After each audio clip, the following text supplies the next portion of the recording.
الحمدللہ وکفا والصلاة والسلام علی سید الانبیاء معد الجود والعطا وعلی آلہ وصحبہ وبارک وسلم دائما ابدا اما بعد اعوذ باللہ من الشیطان الرجیم بسم اللہ الرحمن الرحیم ان اللہ وملائکتہ یصلون علی النبی یا ایہا الذین آمنوا صلوا علیہ وسلموا تسلیما اللہم صلی وسلم وبارک علی سیدنا و مولانا و نبینا محمد النبی الامی الکریم وعلی آلہ و اصحابہ اجمعین الصلاة والسلام علیکہ یا سیدی یا رسول اللہ وعلی آلہ و اصحابہ یا سیدی یا حبیب اللہ الصلاة والسلام علیکہ یا سیدی یا رحمۃ للعالمین وعلی آلک و اصحابک یا سیدی یا سیدی یا سیدی یا شفیع المذنبین۔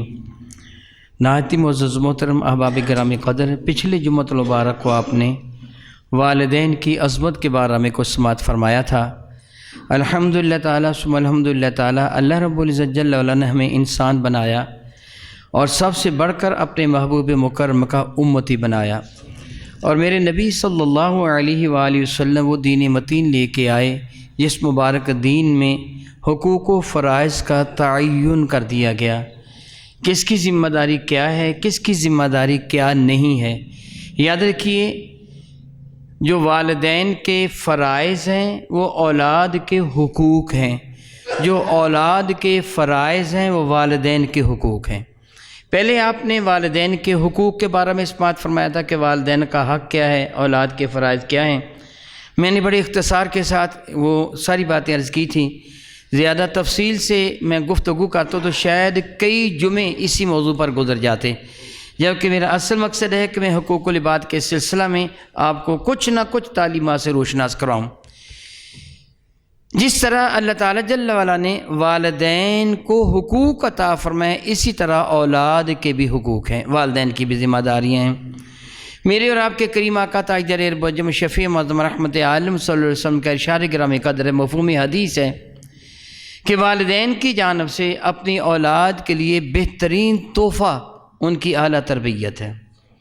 یعنی والدین جو اپنی اولاد کو تحفہ دیتے ہیں نا، بعض ہوتا ہے جی مال و دولت چھوڑ کے گئے ہیں، یہ جائیداد چھوڑ کے گئے ہیں، اتنی زمین چھوڑ کے گئے ہیں وغیرہ وغیرہ، بہترین تحفہ میرے نبی فرماتے ہیں اولاد کے لیے وہ ہے جو اولاد کی اعلیٰ تربیت کر کے چلے گئے۔ یہ بات ایک ناقابل تردید حقیقت ہے۔ اگر آج میں منبر مصطفیٰ کریم پر بیٹھ کر آپ کے سامنے محو گفتگو ہوں، اور یہ درجہ کتنا بلند ہے، آپ نے متعدد مرتبہ سنا کہ جمعہ کے دن کچھ فرشتے ہوتے ہیں جو مسجد کے دروازے پر کھڑے ہو جاتے ہیں، ہر وہ شخص جو جمعہ پڑھنے کے لیے آتا ہے اس کا نام لکھتے ہیں، اس کے لیے ثواب لکھتے ہیں۔ پہلے آنے والوں کو اللہ تعالیٰ جل وعلا جمعہ کے علاوہ اونٹ ذبح کر کے اللہ کی راہ میں تقسیم کرنے کا ثواب عطا فرما دیتا ہے۔ جو بعد میں آتے ہیں اس کو اللہ تعالیٰ جل وعلا گائے ذبح کر کے اللہ کی راہ میں تقسیم کرنے کا ثواب عطا فرما دیتا ہے۔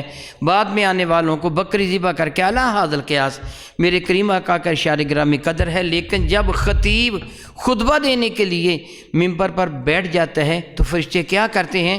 اپنے دفاتر کو سمیٹ لیتے ہیں، خاموش ہو کر خطیب کا خطبہ سنتے ہیں، اس کی تقریر سنتے ہیں۔ کتنا درجہ اور مرتبہ مقام ہے اس بندے کا جو اللہ اور اس کے رسول کے احکامات لوگوں کے سامنے بیان کر رہا ہوتا ہے کہ اللہ کے فرشتے بھی اس سے تربیت لے رہے ہوتے ہیں، اس کی گفتگو کو سن رہے ہوتے ہیں۔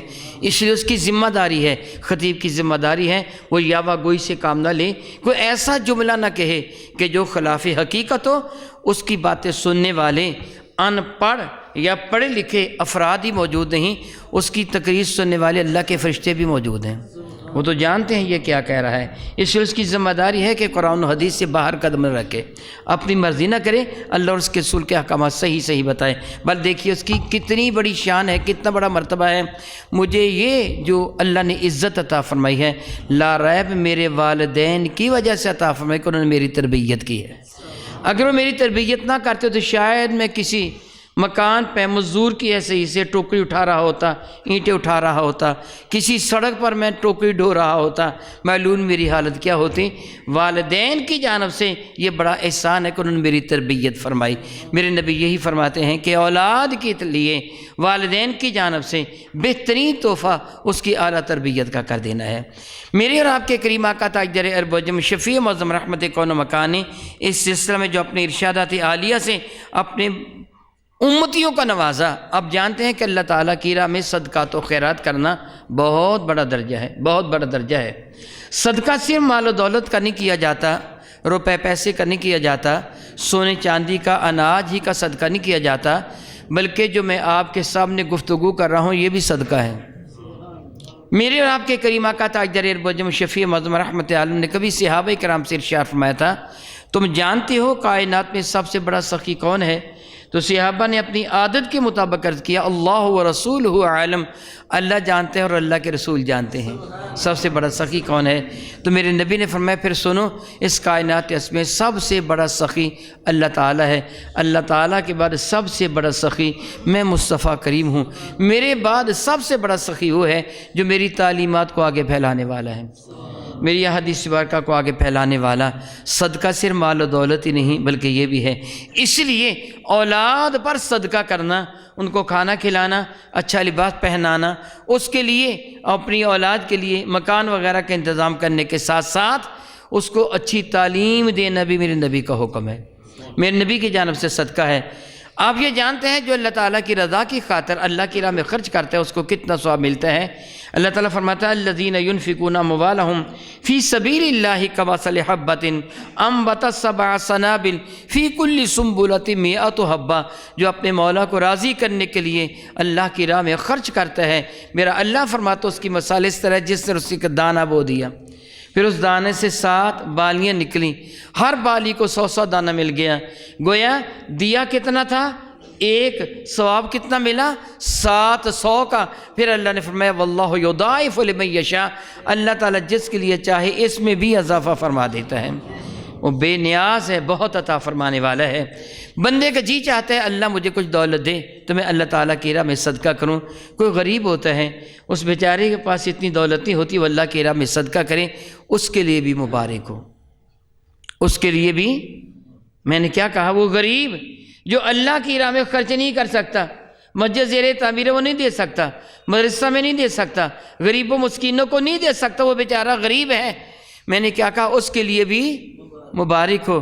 میرے اور آپ کے کریم آقا رسول عربی سے حضرت سیدنا ابو ہریرہ رضی اللہ تعالیٰ عنہ حدیث مبارکہ کو روایت کرتے ہیں، امام مسلم نے صحیح مسلم میں اور امام احمد بن حنبل نے مسند امام احمد بن حنبل میں حضرت ابو ہریرہ کے حوالہ سے یہ حدیث مبارکہ نقل فرمائی، قال رسول اللہ صلی اللہ تعالی وسلم، میرے اور آپ کے کریم آقا حضور نبی مرشد رحمت عالم نے خبر دیتے ارشاد فرمایا کہ دینار انفقتہ فی سبیل اللہ، ایک وہ دینار ہے جو تو اللہ تعالیٰ کی راہ میں خرچ کرتا ہے، مجاہد کو دیتا ہے، جہاد کے لیے خرچ کرتا ہے، میدان جنگ میں لڑائی کرنے والوں پہ خرچ کرتا ہے، وَدِینَارٌ، اور ایک وہ دینار ہے انفقتہ فی رقبتی، ایک وہ دینار ہے جو تو ایک غلام کو آزاد کروانے کے لیے خرچ کرتا ہے۔ اس زمانہ میں غلام تھے، بازار میں انسانوں کی منڈیاں لگا کرتی تھیں، فرمایا تو کسی کو غلام کو آزاد کرنے کے لیے ایک دینار خرچ کرتا ہے، یاد رکھیے غلام کو آزاد کرنا کتنا ثواب ہے۔ حدیث مبارکہ کا مفہوم ہے جو اللہ کی رضا کی خاطر غلام کو آزاد کروا دے گا اللہ تعالیٰ اس کو جہنم کی آگ سے آزاد فرما دے گا، بڑا درجہ ہے، بہت درجہ ہے کسی بیچاری کی امداد کرنا۔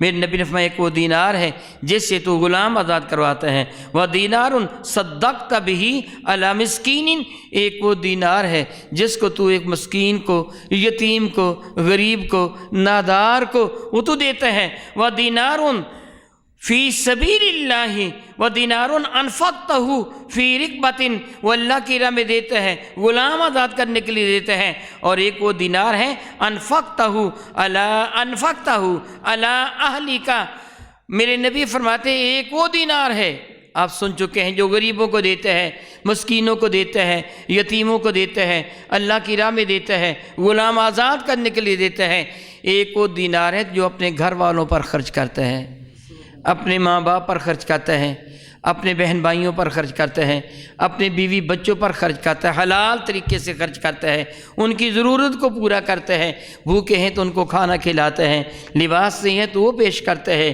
بیمار ہیں تو ان کو دوائی لے کے دیتا ہے، ماں کو، باپ کو، بہنوں کو، بھائیوں کو، اولاد کو، بیوی بچوں کو تو خرچہ دیتا ہے۔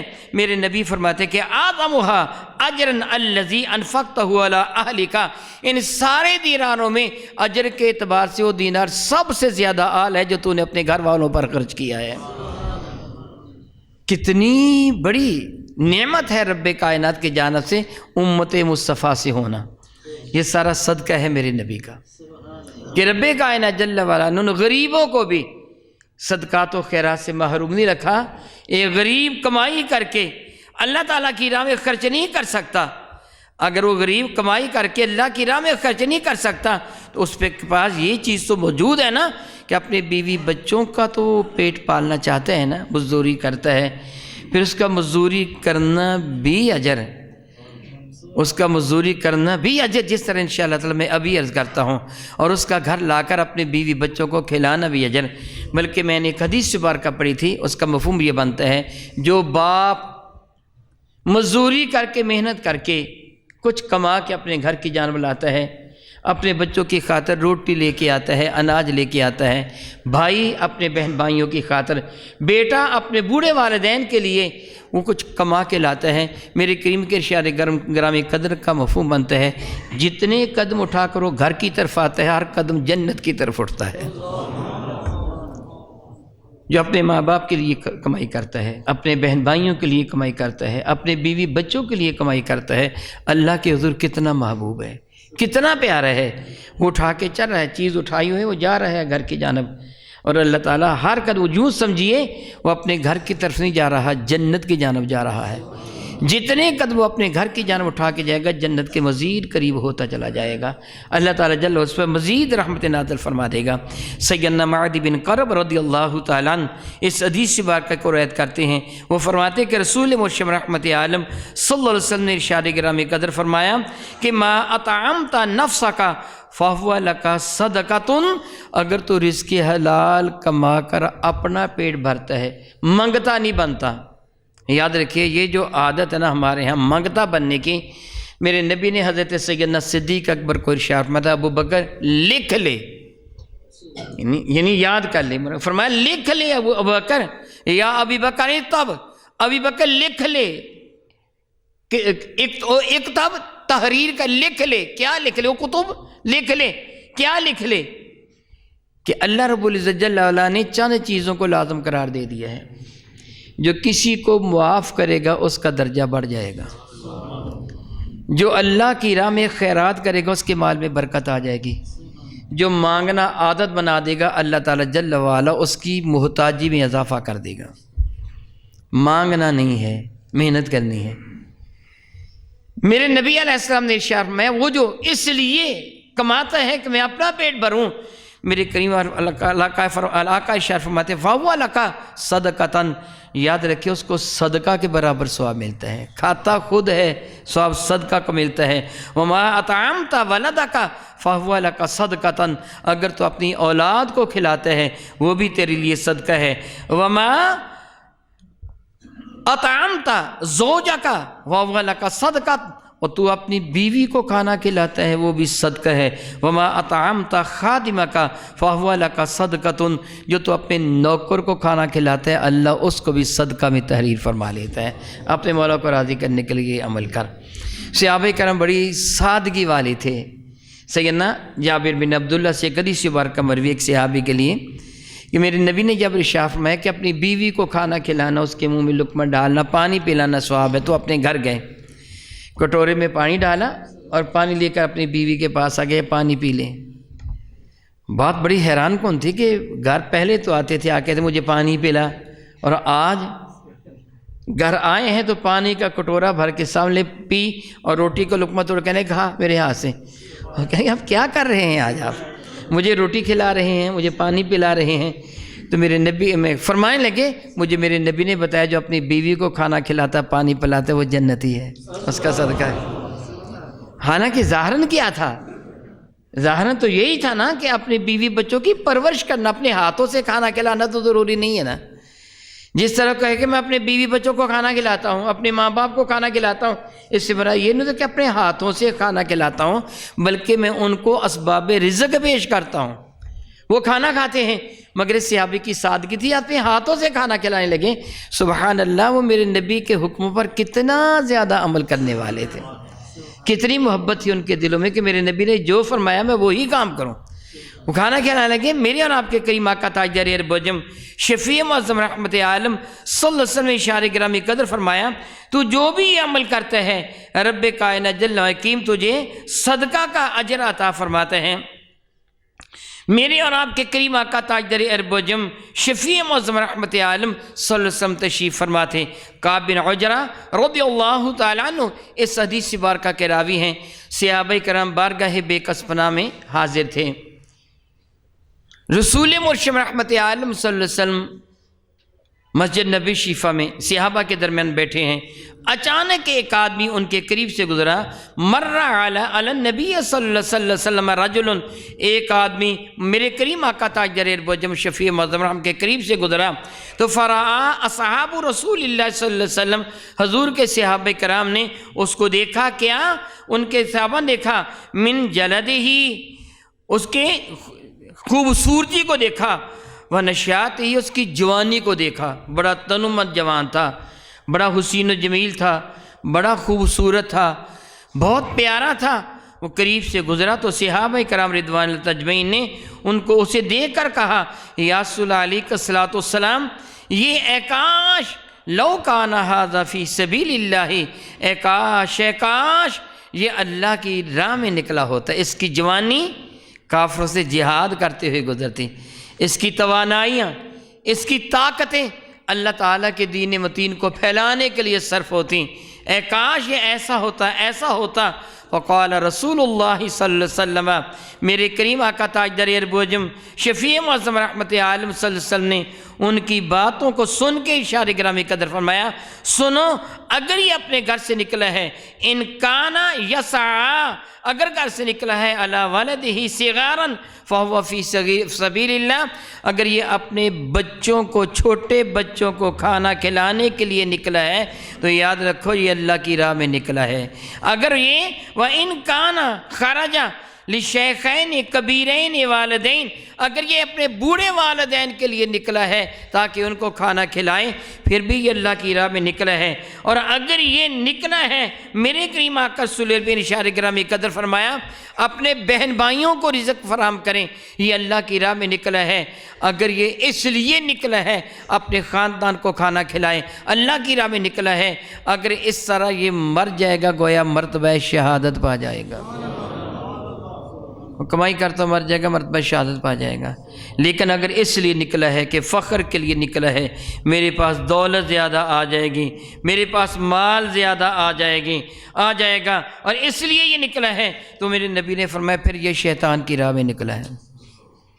اگر دولت کمانے کے لیے تاکہ میرا مرتبہ بلند ہو جائے، میں بڑا چودھری بن جاؤں، میرے پاس دولت کا انبار لگ جائیں، دوسرے لوگ میرے سامنے نیچے ہو جائیں، میرے نبی فرماتے پھر یہ شیطان کی راہ میں نکلا ہے۔ بہت عزت والے میرے بھائیوں، بحمد اللہ تعالیٰ ثم الحمد، سارے کے سارے آپ سمجھدار ہیں۔ مال کمانا، رزق حلال کمانا عبادت ہے، ناجائز نہیں ہے۔ رزق حلال کمانا عبادت ہے، ناجائز نہیں ہے۔ اب رزق حلال کمانے کے لیے گھر سے نکلتے ہیں، محنت کرتے ہیں، مزدوری کرتے ہیں، خواہ آپ کھیتی باڑی کرتے ہیں یا کہیں ملازمت کرتے ہیں، ذہن میں یہ رکھیے کہ میں حلال کماؤں گا، حرام نہیں کماؤں گا۔ میری بات کو غور سے سنیے گا، ذہن میں یہ رکھیے کہ میں حلال کماؤں گا، حرام نہیں کماؤں گا۔ آپ اللہ کی راہ میں نکلے ہیں، جہاد کرنے کے لیے نکلے ہیں، پھر میرے نبی فرماتے من اکبر قدمہ فی سبیل اللہ حرم اللہ علیہ النار، اگر قدموں پر گرد و غبار بھی پڑ جائے گا تو اللہ تعالیٰ جہنم کی آگ حرام فرما دے گا، تیرا درجہ اتنا بڑھ جائے گا۔ حرام کمانے کی نیت نہ کرنا، نہ حرام کمانا۔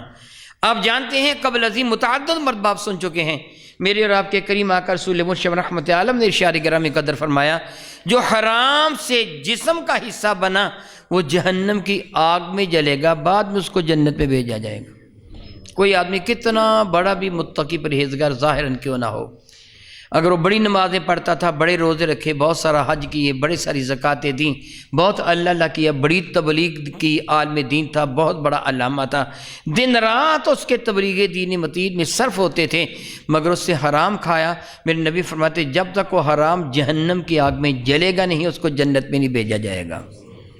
حرام ناپاک اور پلید ہے۔ حرام کیا ہے بھلا؟ حرام ناپاک اور میں آپ سے ایک سوال کرتا ہوں، بتائیے اگر کسی کا بدن پلید، اس کو مسجد میں آنے کی اجازت ہے؟ اگر کسی کے بدن پر پلیدی لگی ہو، ہاتھ پر گندگی لگی ہے، اس سے مسجد میں آنے کی اجازت ہے؟ جس کے کپڑوں پر گندگی لگی اس کو مسجد میں آنے کی اجازت ہے؟ یہاں ضمناً میں آپ کو بتا رہا ہوں، فقہاء کرام نے ارشاد فرمایا جو لوگ اپنے جوتے اٹھا کر مسجد میں رکھتے ہیں تاکہ چوری نہ ہو جائیں، ان کے لیے فرض ہے پہلے اپنی جوتوں کے تلوے چیک کریں ان کو گندگی لگی تو نہیں، وگرنہ مسجد میں رکھ کر وہ شدید گناہ گار ہو جائیں گے۔ مسجد میں ناپاک چیز لانے کی اجازت نہیں ہے۔ سوچئے اگر تم انسان ہوتے ہوئے مسجد میں پلید شے نہیں آنے دیتے تو اللہ ہوتا ہوا جنت میں پلید کو داخل کر لے گا؟ تیرے بدن کا جو حصہ ناپاک سے بنا ہے وہ جنت میں نہیں جائے گا۔ میں سمجھانے کے لیے آپ کو ایک احساس دلانا چاہتا ہوں، یہ نہیں کہ انگلی ناپاک سے بن گئی ہے، یہ بازو ناپاک سے بن گیا، نہیں، تیرے سارے جسم میں یہ عمل داخل ہوتا ہے۔ گرمیوں کے دنوں میں جب روزہ رکھا ہوتا ہے، افطاری کے وقت شدید پیاس لگی ہوتی ہے، وہ مغرب عصر کے بعد عموماً ظہر یا عصر کے بعد اگر کوئی کام کاج کرنے والا ہے تو اس کو پسینہ آنا بند ہو جاتا ہے، کتنی بھی شدید گرمی کیوں نہ ہو پسینہ نہیں آتا۔ کیوں پسینہ نہیں آتا؟ دراصل خون میں جو اضافی پانی ہوتا ہے وہ غدد چوس کر باہر نکال چکے ہوتے ہیں، پسینے کے غدود اب مزید پانی نہیں چوس رہے ہوتے، خون تھوڑا گاڑھا ہو چکا ہوتا ہے، اب وہ مزید پسینہ اس لیے نہیں آتا۔ لیکن جب ہم افطاری کے وقت پانی پیتے تو کیا ہوتا ہے؟ پسینہ فوراً آ جاتا ہے۔ کیا پتہ چلا؟ وہ پورے جسم میں پانی چلا گیا۔ اگر وہ پانی حلال تھا تو پورے جسم میں کیا پہنچا؟ حلال۔ اگر حرام تھا تو پورے جسم میں کیا پہنچا؟ تو پھر جسم کو کہاں ڈالا جائے گا؟ جہنم کی آگ میں۔ معاذ اللہ تعالیٰ سماذ اللہ تعالیٰ۔ ہاں البتہ اللہ تعالیٰ نے کبھی احساس دلا دیا، پتہ چل گیا کہ میں نے حرام کھایا تھا، روئے، تنہائی میں رو کر اپنے رب کے حضور سچے دل سے توبہ کریں، کچھ بڑی بات نہیں کہ اس کا مولا اس کو معاف فرما دے، اس کا مولا اس کو معاف فرما دے، سچے دل سے توبہ کرے کہ میں حرام نہیں کماؤں گا۔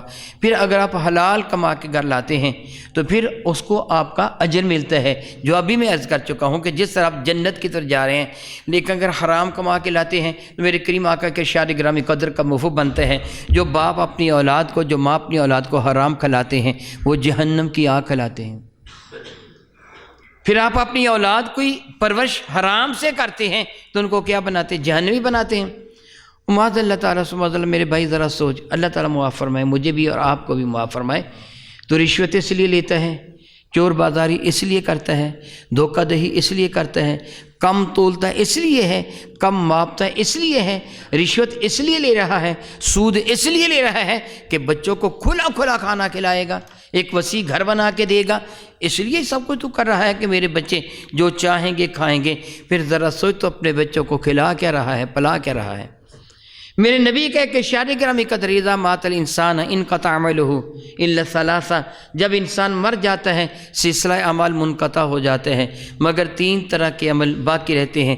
صدقۃ جاریہ، جو تو صدقہ جاریہ چھوڑ کے چلا گیا، جس طرح مسجد بنوا گیا، سرائے بنا گیا، کنواں لگوا گیا، مدرسہ بنا گیا، یا کتابیں چھپا کر تو انہیں تقسیم کر دیں، اور علم ینتفع بہ، یا وہ علم جس سے نفع حاصل کیا گیا کہ تو نے لوگوں کو نصیحتیں کی، واعظ کی، علم کے موضوع پر کوئی کتاب لکھ دی، لوگوں کو قرآن پاک پڑھا دیا، جب کہ وہ سلسلہ باقی رہے گا مرنے والے کو قبر میں بھی ثواب ملے گا۔ اور تیسری ولد صالح یدعو لہ، وہ جو نیک اولاد چھوڑ کے مرا، جب تک تیری اولاد نیکی کرتی رہے گی قبر میں تیرا درجہ بلند ہوتا چلا جائے گا۔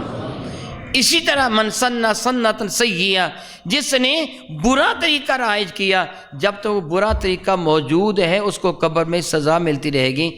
بڑی عزت والے میرے بھائی، اللہ تعالیٰ تجھے دونوں جہانوں میں عزت دے، اللہ تعالیٰ دونوں جہانوں کی ذلت اور رسوائی سے تجھے محفوظ رکھے۔ ذرا سوچ، اگر تو نے حرام کی کمائی سے اپنی اولاد کو مکان بنا کے دیا، وہ مکان حلال ہے کہ حرام ہے؟ پھر جب تک وہ مکان رہے گا تجھے قبر میں ثواب ملے گا یا عذاب ملے گا؟ کبھی غور کر، کبھی سوچ۔ اپنی اولاد کو تو مل بنا کے دے گیا حرام کمائی سے، تیری اولاد اس مل سے کما کے کھاتی ہے، بتاؤ حلال کھا رہی ہے کہ حرام کھا رہی ہے؟ کچھ خیال کیجئے۔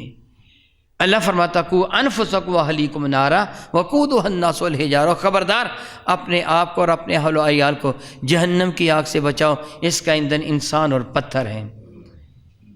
میری ذمہ داری صرف یہ نہیں کہ میں خود کو جہنم سے بچا لوں، میری ذمہ داری میں شامل ہے کہ میں اپنے بیوی بچوں کو، بہن بھائیوں کو، اپنے عزیز و اقربا کو، جیسے میرا حلقہ احباب بڑھتا چلا جائے گا میری ذمہ داری بڑھتی چلی جائے گی۔ میرا فرض ہوگا میں سب کو جہنم کی آگ سے بچانے کی کوشش کروں۔ یہ جو میں گفتگو کر رہا ہوں اسی بنا پہ کر رہا ہوں کہ اپنی ذمہ داری ادا کر رہا ہوں۔ میری ذمہ داری ہے کہ میں سمجھاؤں تاکہ لوگ جہنم کی آگ سے بچ جائیں۔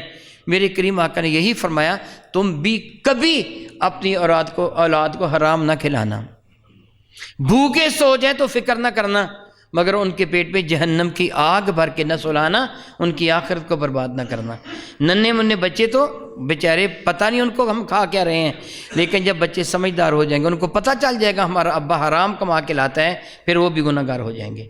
وہ بیوی گناہ گار ہو جائے گی جس کا خامد حرام کما کے لاتا ہے، اگر وہ اپنے خامد کو، بچے اپنے والد کو نصیحت نہیں کرتے پھر وہ بھی گناہ گار ہو جائیں گے۔ العیاذ باللہ تعالیٰ ثم العیاذ باللہ تعالیٰ۔ اسی طرح میرے پیارے بھائی، کمائی کرنا ناجائز نہیں ہے، حلال کمائی کر۔ اب جانتے ہیں حضرت سیدنا عثمان غنی کے پاس اگر کمائی نہ ہوتی تو بیر رومہ خرید کر کس طرح وہ مسلمانوں کے لیے وقف کرتے۔ میرے نبی نے حضرت عثمان غنی سے فرمایا تھا، جب انہوں نے بیر رومہ خرید کر مسلمانوں کے لیے وقف کیا، میرے نبی نے فرمایا عثمان تیرے لیے جنت میں چشمے کا میں مصطفیٰ ذمہ دار ہوں۔ مسجد نبی شریفہ تنگ تھی، حضرت عثمان غنی نے ایک مکان خرید کر مسجد میں شامل کیا۔ میرے نبی خوش ہو گئے، فرمانے گئے اے عثمان تیرے لیے جنت میں محل کا میں ذمہ دار ہوں۔ اگر ان کے پاس رقم نہ ہوتی، دولت نہ ہوتی، وہ جنت کیسے خریدتے؟ تیری دولت ہونی چاہیے، مگر دولت قارون جیسے نہیں ہونی چاہیے، فرعون جیسی نہیں ہونی چاہیے، حامان اور شداد جیسی نہیں ہونی چاہیے۔ تیرے پاس دولت وہ ہونی چاہیے جیسے عثمان غنی کے پاس تھی، جس طرح عبد الرحمن بن عوف کے پاس تھی، جس طرح صحابہ کرام کے پاس تھی۔ تیرے پاس وہ رزق حلال ہونا چاہیے اور اس کا تجھے حق بھی ادا کرنا چاہیے۔ میرے اور آپ کے کریم آقا حضور رحمت عالم صلی اللہ علیہ وسلم، ام المومنین سیدہ زاہدہ طیبہ طاہرہ حضرت سیدہ ام سلمہ کے ہاں تشریف لائے۔ حضرت ام سلمہ نے ایک سونے کا کڑا پہن رکھا تھا۔ میرے کریم آقا کے سمجھانے کا انداز تھا۔ فرمایا کہ ام سلمہ مجھے بتا، فرمانے لگے ام سلمہ مجھے بتا، کیا تو چاہتی ہے کہ جہنم کی آگ کا کڑا تجھے پہنایا جائے؟ تو چاہتی ہے؟ تو آپ لرز اٹھی، یا رسول اللہ میں تو نہیں کبھی بھی چاہتی کہ مجھے آگ کا کڑا پہنایا جائے۔ میرے نبی نے فرمایا پھر اپنے اس کڑے کا حق ادا کر، جو تو نے سونے کا کڑا پہنا ہو نا، اس کا حق ادا کر۔ تو انہوں نے عرض کیا یا رسول اللہ اس کا حق کیا ہے؟ میرے نبی نے فرمایا اس کی زکوٰۃ ادا کر۔ میرے نبی کی تربیت یافتہ تھیں، میرے کریم آقا نے ان کی تربیت فرمائی تھی۔ پھر انہوں نے زکوٰۃ کیا ادا کی؟ کڑا اتارا اور اللہ کی راہ میں صدقہ دے دیا، سب کچھ ہی صدقہ دے دیا۔ اللہ اکبر، اللہ اکبر، اللہ اکبر۔ یاد رکھیے اولاد کی پرورش کرنے والے کو، صحیح پرورش کرنے والے کو اللہ تعالیٰ اجر عظیم عطا فرماتا ہے۔ راویہ ہیں حضرت سیدہ زاہدہ طیبہ طاہرہ عائشہ صدیقہ رضی اللہ تعالیٰ عنہا۔ ایک روایت کے مطابق یوں ہے کہ وہ اپنے گھر میں بیٹھی تھیں، ایک خاتون آئی جس کے ساتھ دو چھوٹی چھوٹی بچیاں تھیں۔ وہ آیا کہنے لگی کہ ام المومنین میں بھوکی ہوں، کئی دن سے بھوکی ہوں، میری بچیاں بھی بھوکی ہیں، کچھ کھانے کو ہے تو دیو۔ اللہ اکبر، اللہ اکبر، اللہ اکبر۔ میرے نبی کے کاشان مقدس کا عالم کیا تھا، جو ہوتا تھا اللہ کی راہ میں تقسیم کر دیا جاتا تھا۔ سید عائشہ تو صدیقہ رضی اللہ تعالیٰ فرماتی کئی مرتبہ ایک مہینہ یا سے بھی زیادہ عرصہ ہمارے چولہوں میں آگ نہیں جلتی تھی۔ راوی کہتے ہیں میں نے سوال کیا پھر آپ کا گزارا کیسے ہوتا تھا؟ فرمانے کی ایک آدھ کھجور کھا کے گزارا کر لیتے، یا پسے ہوئے جو کا آٹا پانی میں گھول کے پی لیتے، جس کو ہم ستو کہتے ہیں، بس اسی پر گزارا کر لیا جاتا۔ آج عورت آئی ہے اس سے سوال کہ ام المومنین گھر کچھ کھانے کو کہے تو مجھے دیجئے۔ ام المومنین فرماتی میں اٹھی، سارے گھر کو تلاش کیا تو ایک کھجور مجھے ملی، ایک کھجور ملی، میں نے اس عورت کو دے دی۔ اس عورت اس کو 2 ٹکڑوں میں تقسیم کر کے ایک بیٹی کو دے دیا، ایک بیٹی کو دے دیا۔ دوسری روایت میں 3 کھجوروں کا ذکر ہے، شاید یہ دوسری روایت ہوگی اس کے علاوہ۔ یا ام المومنین فرماتی مجھے 3 کھجوریں ملی، وہ تینوں کھجوریں میں نے اس عورت کو دے دیں۔ اس عورت نے ایک کھجور ایک بیٹی کو دے دی، دوسری کھجور دوسری بیٹی کو دے دی، ایک کھجور خود کھانے کے لیے رکھ لی کہ یہ میں کھا لیتی ہوں۔ وہ میرے ساتھ باتیں کرنے لگی، یعنی کھجور کھائی نہیں، ہاتھ میں پکڑی تھی، میرے ساتھ باتیں کرنے لگیں۔ ان بچیوں نے جلدی جلدی اپنی اپنی کھجوریں کھا لی، ایک اس کو دی، بچیوں نے تو باتیں نہیں کرنی تھی، چھوٹی چھوٹی بچیاں تھیں، وہ عورت باتیں کرنے لگی۔